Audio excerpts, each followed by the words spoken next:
சர்வதேச யோகா தினத்தில் பங்கேற்க மத்திய அரசு ஊழியர்களுக்கு அழைப்பு விட மத்திய அரசு திட்டமிட்டுள்ளது.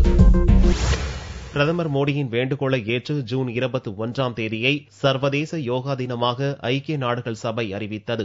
இதன்படி முதலாவது யோகா தினத்தை வரும் 21ஆம் தேதி டெல்லி ராஜபாதையில் பிரம்மாண்டமாக நடத்த மத்திய அரசு திட்டமிட்டுள்ளது. இதற்காக காங்கிரஸ் தலைவர் சோனியா, துணைத் தலைவர் ராகுல், டெல்லி முதல்வர் கேஜ்ரிவால் மற்றும் எம்பிக்கள், மத்திய அமைச்சர்களுக்கு அழைப்பு விடப்பட்டுள்ளது.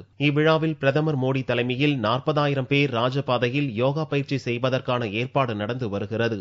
ஒரே நேரத்தில் அதிக எண்ணிக்கை மக்களை யோகா பயிற்சியில் பங்கேற்க செய்து கின்னஸ் சாதனையை உருவாக்கவும் திட்டமிடப்பட்டுள்ளது. இதற்காக ராஜபாதையில் நடக்கும் யோகா தினத்தில் பங்கேற்க மத்திய அரசு ஊழியர்களுக்கு அழைப்பு விட அரசு முடிவு செய்துள்ளது. நாடு முழுவதும் 48 லட்சம் மத்திய அரசு ஊழியர்கள் உள்ளனர். டெல்லியில் பணியாற்றும் மத்திய அரசு ஊழியர்களை ராஜபாதையில் நடக்கும் யோகாவில் பங்கேற்கும் அதே நேரத்தில் நாட்டின் மற்ற பகுதிகளில் நடக்கும் யோகா தின விழாவில் அந்தந்த பகுதிகளில் பணியாற்றும் மத்திய அரசு ஊழியர்களை பங்கேற்க செய்ய திட்டமிடப்பட்டுள்ளது.